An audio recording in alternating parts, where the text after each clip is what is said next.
What to do, y'all? It's your boy Bright back with no video. Dallas just canceled the RT Charter Daytona. Here's why it flopped. Shit flopped. Somebody want no fucking electric Mopar. Sure made no sense. Two plus two is not eight. Muscle cars, but it just got a major reality check. After a rocket launch and a lukewarm reception, Dodge Man, there's no way. As an athlete, you want to keep evolving. Two? Off the field too. You want to get inspiration from a lot. seems to be pivoting and very fast. It's crazy, bro. I like how the body of the new Dodge look. I just don't like the electric shit. They're making it will tell you everything you need. Even the interior is nice. How this rollout went. The Charter Daytona isn't just getting updated; it's getting rebranded, removed, replaced, and reworked before the factory makes another. They put the V8 in that motherfucker? V10? I don't know. They would never put no. I mean, they did it. Vipers were V10s, right?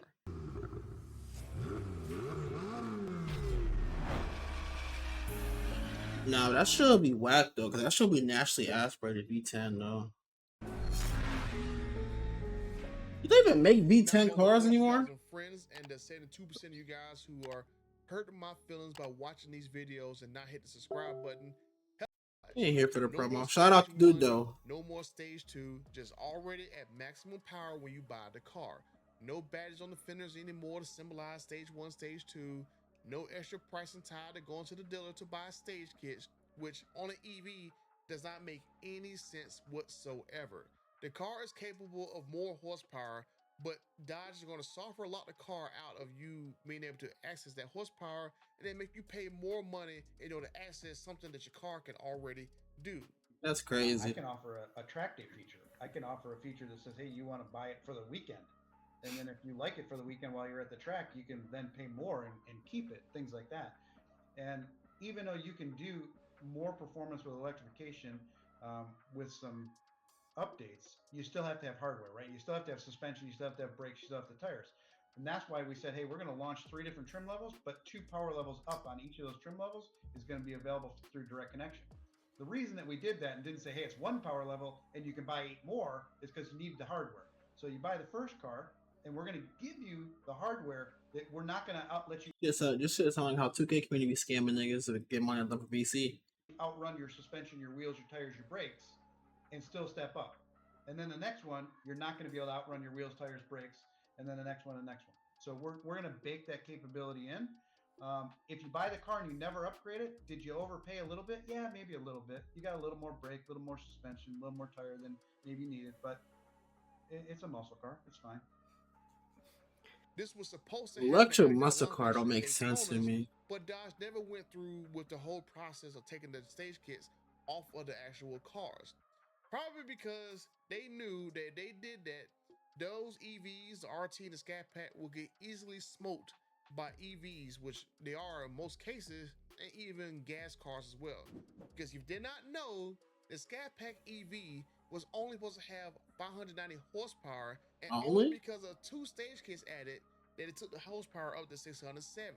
Now, if you need to remove your identity system for these performance versions of these EVs within basically 3 months, the stage kits was not just resonating with customers, it was just basically a dud. Now, instead, Dodge is going to repackage the Charter Daytona into 2 simpler trims, basically just a Scat Pack and a Scat Pack Plus, both that has 670 horsepower.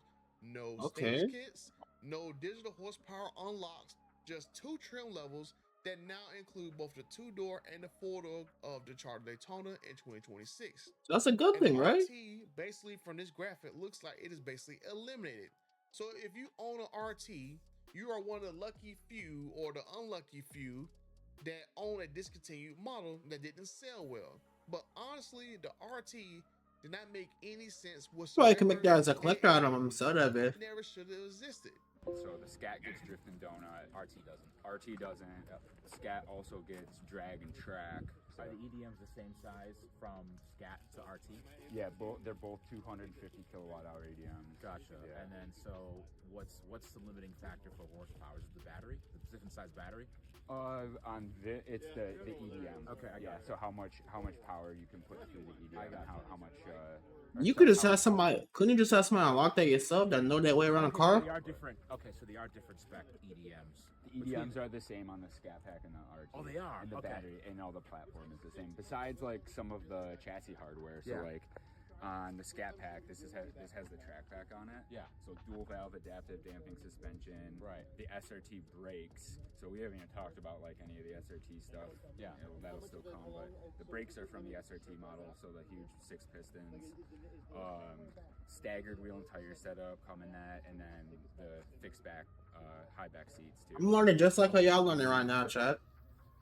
Only thing really That's why I'm so quiet. that differentiates the Scat from the RT is, well, besides the suspension, Brakes and logos. it's like some of the tech. It's like software, kind of. It's like software-wise, that's what I think about software. a little bit. You know what I mean? Yeah. So maybe in the future you could have like different stage packages. The RT Charter Daytona was basically a software locked Scat Pack that also blocked a couple of options like seats and brakes that basically the Scat Pack already had. It was basically the same exact car, but yet it occupied a space in Dodge's lineup that made no sense. And the main thing about that car was it wasted a second Hemi trim name. If it would have made just a Scat Pack from the beginning, or made just basically RT from the beginning, they could have saved the other name for another model that people Low actually key. liked. Now, I wish Dodge would have deleted the Scat Pack name from the Charter Daytona, because everyone and their mama knows that the Hemi is coming back.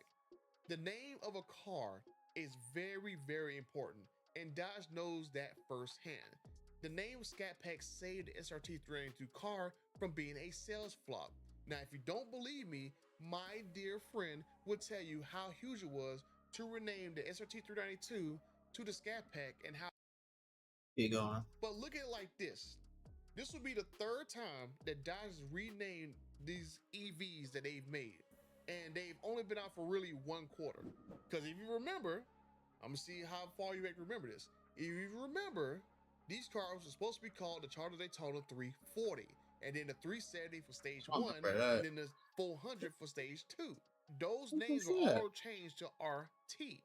And then for the 440, for the packages like the track pack to help reduce the base price of this car. Now, that to me is a clear sign that this product is underperforming at launch.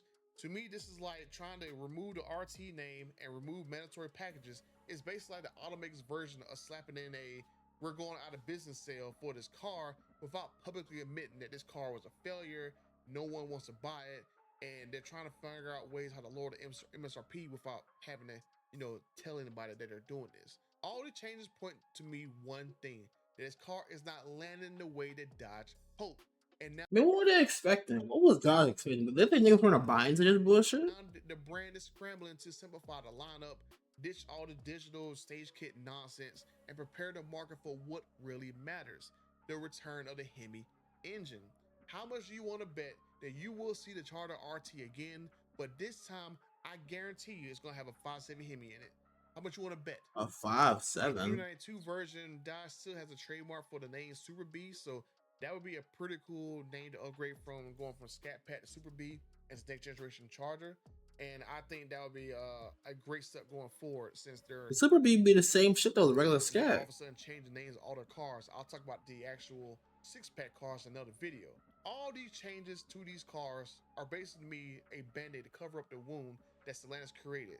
They killed off the Hemis, they killed off the Challenger, they basically put an iconic name on an EV that no one asked for, and basically they just tarnished Dodge's reputation like they want. No, they really did, bro. Somebody must put a gun in the back of their head. Had to be. Charlie Eve, ice cream company to Club Broccoli on ice cream to make it healthier, but don't eat ice cream. People, I agree with this.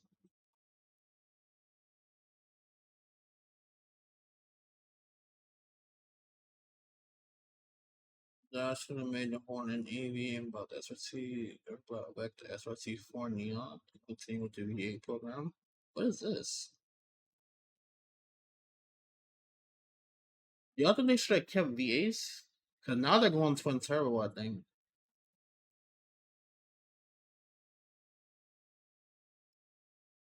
I don't know. I like the V to like.